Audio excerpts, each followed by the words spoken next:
BMP-2M Beresok, pasukan terjun payung Rusia terekam saat menerima 3 serangan saat kembali dari misi mengangkut infanterinya. Rekaman serangan demi serangan yang menghampiri BMP tersebut beredar di Telegram pada Rabu 24 April 2024. Dalam keterangan unggahan disebutkan serangan pertama pada BMP berasal dari granat RPG. Selanjutnya drone FPV tiba dan kemudian BMP ditutupi dengan munisi tandan. Meski dihantam 3 serangan, BMP Beresok tampak tak keok. Kendaraan tempur tersebut tetap melaju dan diklaim dapat menyelesaikan tugasnya.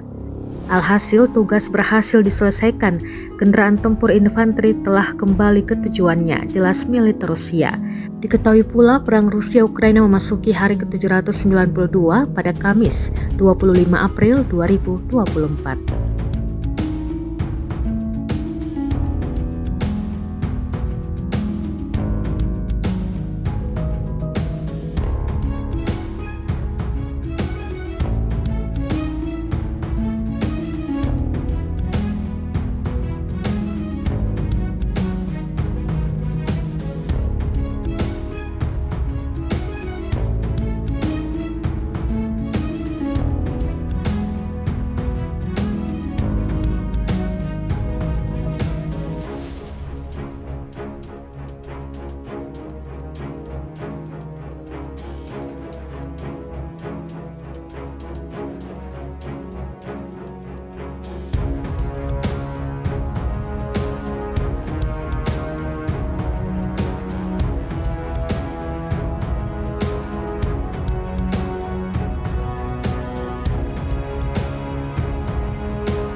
Download Tribun X sekarang, menghadirkan lokal menjadi Indonesia.